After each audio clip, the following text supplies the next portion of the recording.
Hello friends, मैं हूं आपका होस्ट और दोस्त डी राज। तो चलिए शुरू करते हैं आज के इस सेशन को बिना किसी देरी के। मित्रों, जो आज का आपका पहला क्वेश्चन निकल के आता है वो है, एलएफपी केरल में आयोजित राष्ट्रीय पुरुष एवं महिला पावर लिफ्टिंग स्पर्धा में राजस्थान पुलिस की किस महिला ने 4 रजत पदक हासिल किए। तो मित्रों, जो ये 4 रजत पदक जीतने वाली जो राजस्थान पुलिस की जो महिला थी वो थी नीतू चौहान। नीतू चौहान राजस्थान पुलिस के अंदर एसआई के पद पर है। इन्होंने 55 से 57 किलो कैटेगरी वर्ग के अंदर ये जो 4 रजत पदक इन्होंने हासिल किए। तो मित्रों, ये राजस्थान पुलिस के लिए बहुत ही गौरव की बात है। मित्रों, इसके पश्चात में जो आपका नेक्स्ट प्रश्न आता है वो है, हाल ही में केंद्रीय वन पर्यावरण एवं जल मंत्री भूपेंद्र यादव ने प्रदेश की किस राष्ट्रीय उद्यान का अवलोकन किया। तो मित्रों, जो केंद्रीय वन एवं पर्यावरण मंत्री है भूपेश यादव के द्वारा जो राष्ट्रीय जो मरु उद्यान जैसलमेर है, इसका इन्होंने अभी अभी अवलोकन किया। मित्रों, तो आपको ये भी याद रखना है कि केंद्रीय वन एवं पर्यावरण एवं जलवायु मंत्री कौन है, तो भूपेश यादव आ जाएंगे। मित्रों, इन्हीं के द्वारा जो 17वीं जो वन रिपोर्ट है इन्हीं के द्वारा जारी की गई थी। तो राष्ट्रीय जो मरु उद्यान, इसके बारे में कुछ चीज़ें और जान लेते हैं। जो राष्ट्रीय जो मरु उद्यान जैसलमेर है, ये राजस्थान का सबसे बड़ा अभ्यारण्य है। तो आपको ये चीज़ याद रख लेनी है।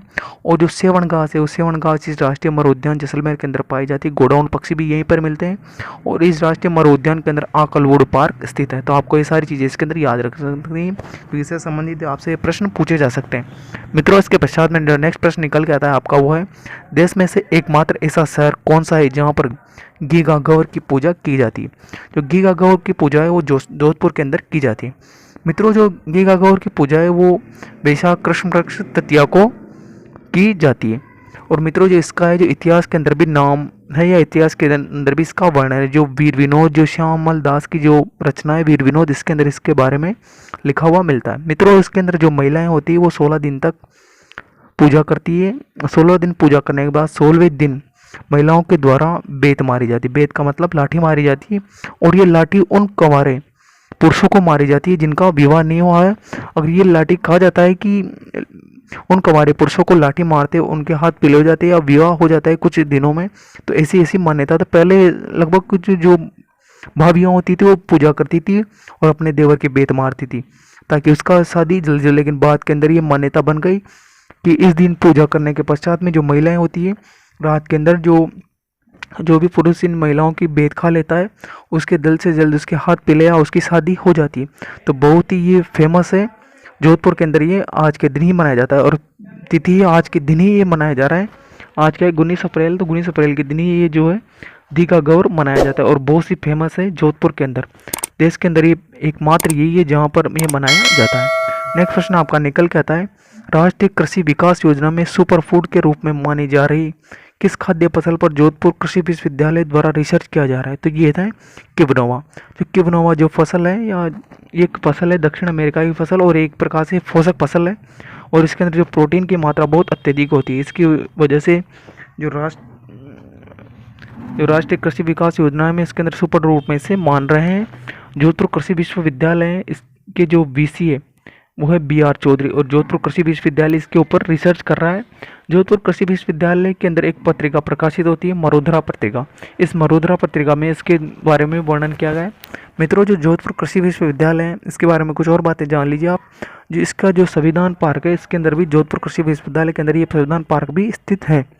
मित्रों, जो किवनोवा बहुत ही पोषक फसल है, या कहें तो शरीर के लिए ऐसी, ताकि कुपोषण से अभी जो बहुत ज़्यादा देश के अंदर कुपोषण फैल रहा है, तो इस कुपोषण को रोकने के लिए इस किवनोवा पर रिसर्च की जा रही है। मित्रों, कृषि के बारे में कुछ और चीज़ें जान लेते हैं कि राजस्थान का देश के अंदर विभिन्न फसलों के अंदर उत्पादन में कौन सा स्थान है। तो इससे संबंधित भी प्रश्न पूछे जा सकते हैं आपको। तो उत्पादन के अंदर जैसे देश के अंदर स्थान है, तो जैसे पोषक फसल के अंदर राजस्थान का जो पहला स्थान है, बाजरा के अंदर पहला, गवार के अंदर भी पहला, दलहन के अंदर भी पहला, सरसों के अंदर भी पहला, सोयाबीन के अंदर चना, मूंगफली और तिलहन, इन सभी फसलों के उत्पादन में राजस्थान का पहला स्थान है। तो मित्रों, आपको ये सारी चीज़ याद रखने लिए। मित्रों, आपका जो अगला प्रश्न है वो है, हाल ही में राज्य और केंद्र शासित प्रदेशों के शिल्पकारों हेतु मुंबई में हुनर हाट के किस संस्करण का उद्घाटन किया गया। तो मित्रों, जो हुनर हाट है ये केंद्र सरकार के द्वारा आयोजित किया जाता है और केंद्र सरकार द्वारा जी ये हुनर हाट आयोजित किया। इसका अभी 40वां संस्करण इसमें आयोजित किया गया था। केंद्र सरकार की उस्ताद योजना के अंतर्गत हुनर हाट का आयोजन किया जा रहा है। ये 2016 से इसका आयोजन किया जा रहा है और मुंबई के अंदर हाल ही में 40वां इसका संस्करण किया गया। मित्रों, राजस्थान में भी हुनर हाट का आयोजन किया गया था 2021 में, वो जलमहल के सामने जो आमेर जयपुर के यहाँ पर किया गया था। नेक्स्ट प्रश्न निकल के आता है, वह राज्य के जेलों में बंदियों को खाद्य सामग्री, कैंपेंसनरी, कॉस्मेटिक, नोटबुक्स आदि दैनिक उपयोग की सामग्री के लिए बंदी कैंटीन की शुरुआत किसके द्वारा की गई? तो ये जो संस्था थी कॉन्फेड संस्था के द्वारा ये की गई थी। कॉन्फेड की जो स्थापना थी 27/3/1967 में इसकी स्थापना की गई थी। कॉन्फेड के द्वारा ही जेलों के अंदर ये कैंटीन की स्थापना की गई। मित्रों, राजस्थान की जेलों के बारे में कुछ आपको जानकारी रख लीजिए, कितनी जेल है राजस्थान के अंदर। तो राजस्थान के अंदर जो सेंट्रल जेल है वो उनकी संख्या 9 है, हाई सिक्योरिटी वाली जेल है उनकी संख्या 2 है, और 24 जिला जेल है और 60 सब जेल है। तो हो गई आपकी ये जेलों की संख्या। मित्रों, इन जो राजस्थान की जेलों में से 10 जेलों के अंदर कैंटीन की शुरुआत की गई, और इस कैंटीन के अंदर जो कैदी होते हैं वो महीने के अंदर 3500 रुपये का सामान खरीद सकते हैं। कम इस 3500 रुपये से ज़्यादा ही नहीं, तो एक महीने के अंदर वो 3500 रुपये का सामान खरीद सकते हैं। नेक्स्ट प्रश्न आता है आपका, राजसिकी क्या है? जो राजसिकी है वो लघु उद्योग विकास का कार्य करता है, और इसकी स्थापना जून 1961 में इसकी स्थापना की गई थी।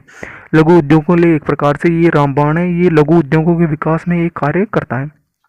नेक्स्ट प्रश्न आता है आपका यहाँ से, हाल ही में 14वें पंडित ब्रजलाल द्विवेदी स्मृति अखिल भारतीय साहित्यिक पत्रकारिता सम्मान में किसे सम्मानित किया गया था? इसको सम्मानित करने के लिए सम्मान को दिया गया था डॉक्टर इंदुशेखर तत्पुरुष को। इनके द्वारा जो हिंदी भाषा के में अंदर जो साहित्यिक पत्रकारिता की गई थी या साहित्य खोज की गई थी, इसके अंदर इनको ये सम्मान दिया गया। नेक्स्ट प्रश्न निकल के आता है आपका यहाँ से, बाघ संरक्षण का प्रदेश का सबसे बड़ा एनक्लोजर या बफर जोन बनाया जा रहा है, तो किसे बनाया जा रहा है? ये रामगढ़ विषधारी टाइगर रिजर्व को, ये रामगढ़ विषधारी जो जंगल या रिजर्व है इसको ये टाइगर रिजर्व बनाया जा रहा है, इसको सबसे बड़ा एनक्लोजर। और राजस्थान का ये 4थे नंबर का है, और भारत का ये 52वें नंबर का टाइगर रिजर्व है या बफर जोन है, और ये बूंदी राजस्थान के अंदर स्थित है। मित्रों, आशा करता हूँ कि आपको वीडियो अच्छा लगा होगा, तो प्लीज़ वीडियो को लाइक करें, शेयर करें और चैनल को सब्सक्राइब करना ना भूलें, और जो घंटे वाला आइकन है उसको ऑन कर लें ताकि आपको नोटिफिकेशन सबसे पहले मिल सके।